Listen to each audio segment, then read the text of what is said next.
Kamusta mga ate, kuya, beshi? Si Chari po ito mula sa The Sun, Moon, Stars, PH Tarot.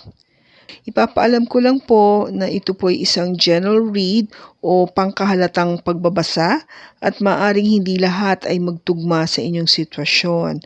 I-check din nyo ang inyong Moon, Rising at Venus sign. Baka doon mas tumugma ang read para sa inyo. At kung ang mensahe ay tama sa inyo, paki-like lang po at mag-subscribe kung hindi pa ninyo ito ginagawa. Okay, mag-umpisa na po tayo.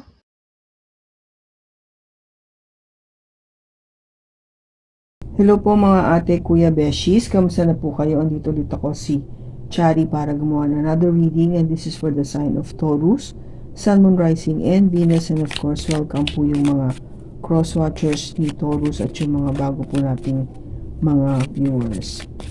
Ngayon po, tignan natin kung ano yung palatandaan ng kinabukasan para sa iyo at sa person mo.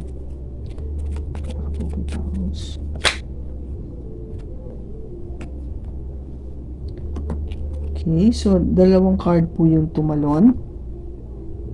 Yung first card po is separation, and the second one is ascending. So alam po naman natin, pag sinabing separation, ito ay naghuhudyat ng may paghihiwalay. Siyempre malungkot po ito at yung pakiramdam po na alam mong mamimiss mo yung tao. Pwede rin po na siyempre hindi mo masasabi no kung yung separation is something na talagang unknown or unpredictable, no? Siyempre as much as possible gusto natin na magkasama tayo panghabang buhay, but again, in terms of reality, there is such thing as an end, no? Katapusan, which is yung lahat naman po tayo ay nagpa-pass away. So we pass away. Could that be, that is one form of separation, di ba? So the separation here could mean a lot of things. But it is in general for Taurus na dadaan kayo sa isang paghihiwalay. Pwede rin naman kasing dahil sa trabaho, kailangan yung isa ay magtrabaho sa malayong lugar, kaya may separation in a bit within that relationship. Or it could be na sabihin natin na worst case is of course nagkahiwalay kayo dahil nagkaroon kayo ng hindi pagkakaintindihan, nag-away kayo, hindi nagkasundo, o nagkaroon ng isang matinding rason kung bakit talaga kailangang matapos o magkaroon ng katapusan yung pagsasama. Okay? Now, ascending is yung pagtataas o pag-aalam o getting to learn. Okay? Yung kung ano man yung bagong pagdadaanan ng inyong relasyon. It could also mean a preparation for union, di ba? Kung ba baka may posibilidad na mag-asawa ka muli, no? Kasi preparation for union. So it means that there is this possibility that you will get married again or get into a relationship again. Kasi syempre, hindi naman po lahat tayo porkit na-disappoint na tayo dito sa first relationship natin, mag-give up na agad tayo sa love. No? Especially kung yung naging reason mo dito for the separation is because of natural death, no? Yung nawala talaga siya dahil kinuha na siya ni Lord. Okay? So, syempre, ikaw, you have all the right to, be happy and with somebody na talagang would truly care for you, no? Kaya, this is also that possibility na baka nga, this is parang in line with that preparation. Kasi ang ascending is yung pag-angat, no? Pagtaas. Kung gaba, nadaanan mo lahat ng obstacle, no? Yung lahat ng kung ano man yung naging pagsubok na dinaanan mo dito sa yung dating relationship, ngayon matututunan mo na talagang alam mo yon, yung pag-angat nun, yung natutunan mo na. So it's something that is really more of the positive side, yung ascending, okay? Or new phase, it says here, new phase, no? Panibagong tatahakin mo na daan. So talagang it is really something na kung nagkaroon ka dito ng problema, no? Hindi ka happy, but later you will feel that life is still good, no? God is still blessing you with good things in your life. Kaya parang ito yung inaangat ka, okay? So this is what you call, yung sinasabi ko nga na just a guide for you, no? Itong isang guide, a message kung bakit lumalabas to. Hindi ko man pinapanalangin na mangyari to, but of course this is just for you to have an idea in case you are the Taurus na nakukuha ko yung energy ngayon during the reading. Okay? Tingnan natin sa tarot kung ano yung message pa makukuha natin. But it's very clear naman kung ano yung gusto niya sabihin dito. We have the Hierophant. Your energy, Taurus. The King of Wands. The Page of Swords. The Three of Pentacles. And the Ten of Wands. Bottom line niya is the Queen of Swords. Okay, so Taurus, sabi ko nga, ang start ng card mo is the Hierophant, which is this is your card. This is all about the tradition, yung institution, which is, yun nga, marriage is an institution. Ano ba yung tradition? Tradition is for us to get married, di ba? If you're in a relationship, then eventually you might be heading towards yung idea or the plan to get married, which is good kasi no, lahat naman tayo, we were parang educated or made parang believe to, the best way or the right path is really to get ourselves blessed by the church or yung law na ikakasal tayo, no? Ng dalawa, kayong dalawa, para maging legal lahat, no? And it's also being blessed by the church, kung ano man yung religion nyo, okay? Kasi yun yung sa ating paglaki, yun ang ating itinuro sa atin na yun ang tamang gawin. Okay? So, itong Knight of Wands this is a fire sign with Aries, Leo, or Sagittarius, no? Yung energy na to. So, itong Knight of Wands na to is somebody na talagang within that marriage, you wanted something na talagang syempre, first of all, consistent. Kasi mag-asawa na kayo di ba? Dapat lang na pag na kailangan mo siya, andyan siya, no? Expected yun. Kung di man kayo kasal, ano pa lang kayo, may relationship pa lang kayo, no? Still, that is expected kasi nga meron kayong agreement, no? Between the two of you na you will be for each other, di ba? Yun ang pinaka parang bonding parang agreement because of that love for each other. Then you need to really be for each other, di ba? Kung ano man yung daanan ng isa, andun yung isa para dumamay, and vice versa.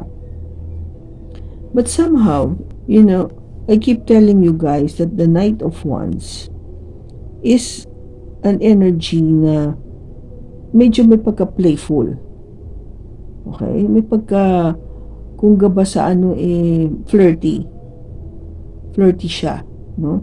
Na-enjoy niya talaga yung company of other people apart from you. Now, because of that, kasi nga, this is a fire sign, syempre, ano siya kung ba parang ini-enjoy niya talaga. Ini-enjoy niya talaga yung pag pagso-socialize, no, being with other people, enjoying, having fun, talagang, just being themselves, them happy selves, no? Plus the fact that they are very good looking, no? Maayos kasi sila eh. Alam nila pumorma. Kaya yung tao, yung mga ibang tao, no, sa paligid niya, nai-enjoy talaga yung company niya, na a-attract, no? Madaling sila magustuhan, in other words. Mahirap kasi kung lalo na yung meron na siyang asawa o kaya in a relationship. Dahil andun nga yung temptation eh, di ba? Kasi nga, kung gaba parang magaling kasi magaling makisama. Di ba? Masarap kasama. Nag-enjoy ka talaga. Mahilig makipag-party. So, yung the intention, the probability for them to be, yung attention is not to be with you 100% kasi nga yung iba na pupunta dun sa iba. Now, the Page of Swords, ito yung message of really speaking out the truth, no? Communicating, pagsasabi na maybe nararamdaman mo na bakit ganito, no? Nung naging mag-asawa tayo, parang nadadalas yata yung paglabas mo, nadadalas yung pag inuman nyo ng barkada, yung mga ganung bagay. Wherein nung dati tayo, hindi, o yung nung hindi pa kita sinasagot, di pa tayong magjowa is, di ba, lagi ako lang, pero ngayon parang feeling ko may kahati ako sa love and attention mo. And hindi ka takot, no? You are really communicating that to your person. And of course, what is needed sa relationship na to is to work together, to be in harmony, di ba?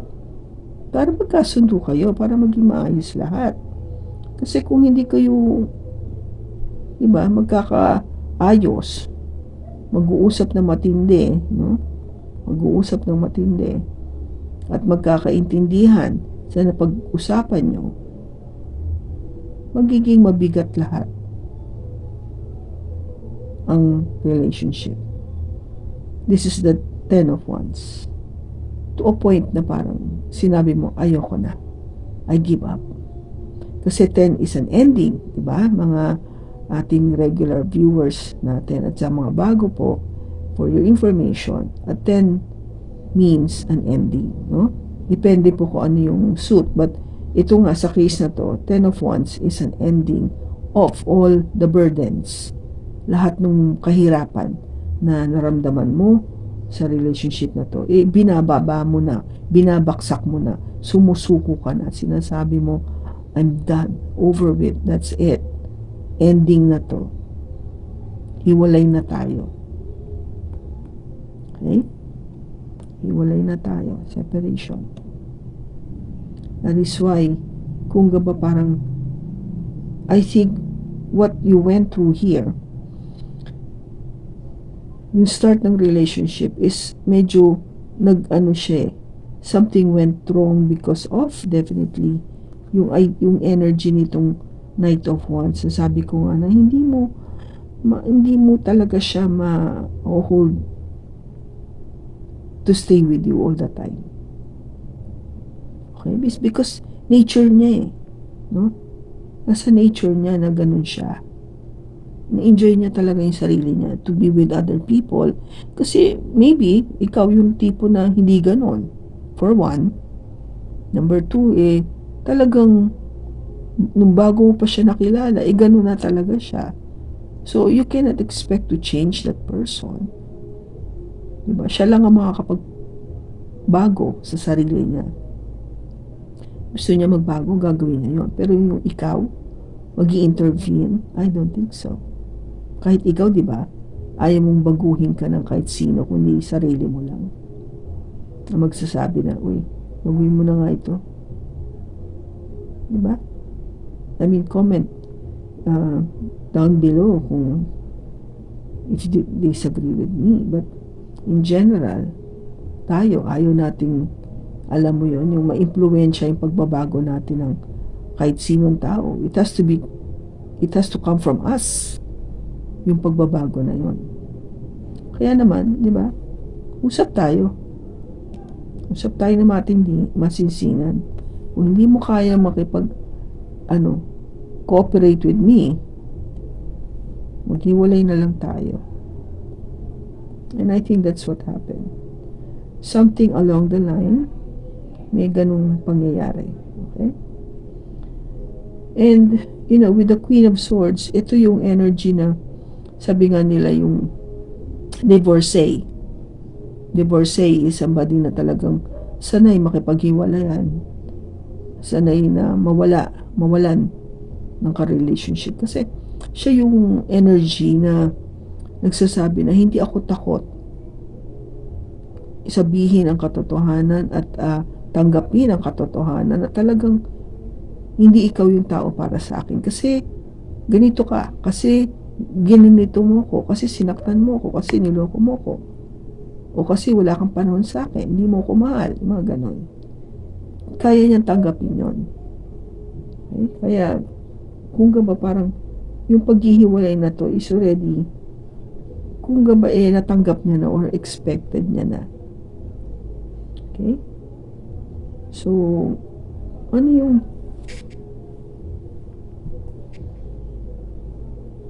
ano pa yung pwede natin sabihin dito?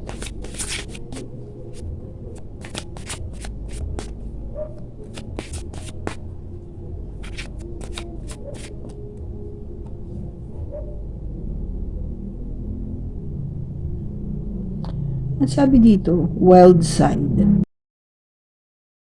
There is a side to you I haven't seen and want to. I want to see you let loose and get wild. Let's have some fun. Okay? So maybe isang reason kung bakit yung tao na to sabihin natin nag-i-enjoy sa ibang tao nga is because maybe ikaw hindi mo talaga nililet loose pa yung sarili mo. Kung ba parang medyo reserved ka ng konti, no? It is possible, Taurus, na you are a bit reserved. Hindi kayo katulad nitong fire sign na to na talagang sige lang. Alam mo yun. Enjoy tayo. Kung kailangan magsasayaw ko. Ikaw kasi hindi ka 100% na ganon. Of course, you'd like to enjoy, but syempre may konting reservation ka eh. Kaya siguro yung person mo is really wanting to see that wild side of you para makita niya kung wow, match ba kami nito. Maybe that's one thing that's been discussed. One thing that's been discussed here. Parang ano ka ba, hindi ka ba, kasi ako yung ginagawa kasi gusto ko rin naman mag-enjoy, makita ka, gano'n, but somehow there's no cooperation o we're not in harmony, hindi tayo parang pareho, no? Parang ganun yung dating. Ano pa yung ma-advise mo for Taurus? Yung person yan.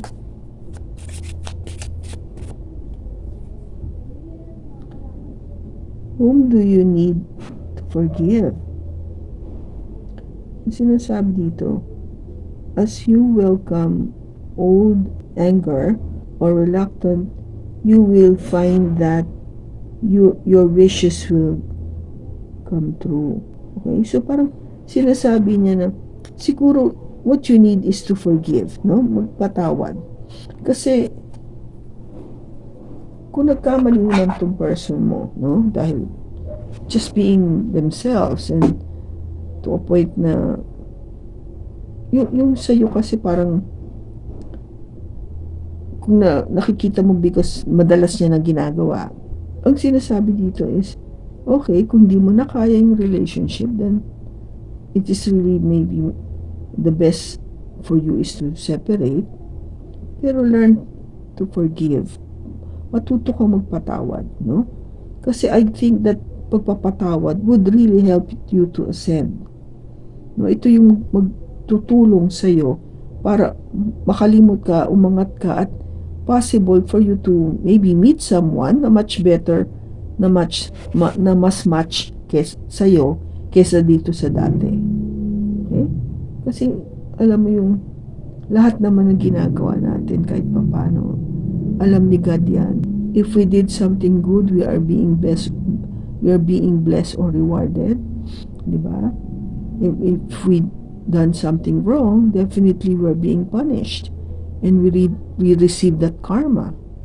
So, ganun lang, no? If you learn to forgive itong tao na to, and, move on with your life, mas malinis yung puso mo at yung kaluluwa, pati isipan na, alam mo yung ginawa mo yung tama, di ba?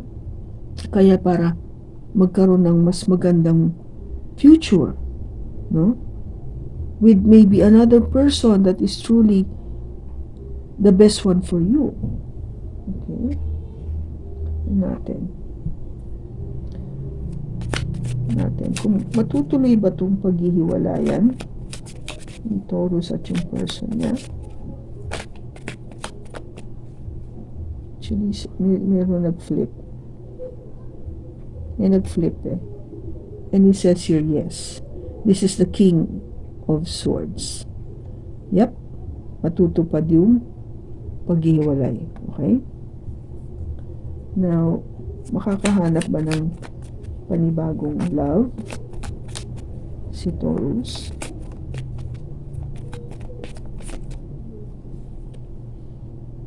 Maybe. No, this is the Fool. So if you will take the risk, no, take that leap of faith, maybe, ang sinasabi dito, you will find that love, that new love. Mas okay ba yung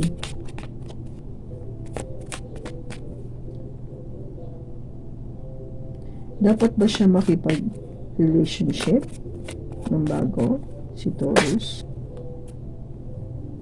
He says here, yes. The Three of Pentacles. Yep, kailangan ka makipag-relasyon ng bago. Ito na ba yung tunay na magmamahal kay Taurus?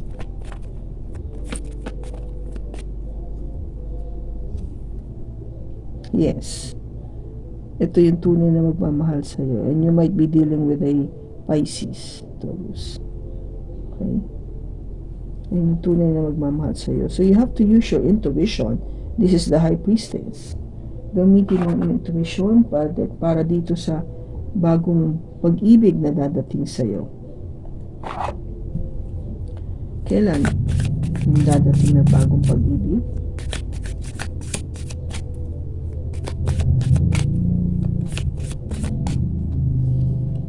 Wow! February. Valentine's Day pa. So, it's something for you to look forward. Taurus, by February, malay mo, may dumating siya. Diba? Gulat ka na lang, ayan na siya. Okay? So, kung kanino mang Taurus itong nakuha natin na energy, sana nakatulong po ito sa inang malaki. Maraming salamat sa pagsama mo sa akin sa pagbasa na to. Sa susunod po muli, ingat ka and God bless.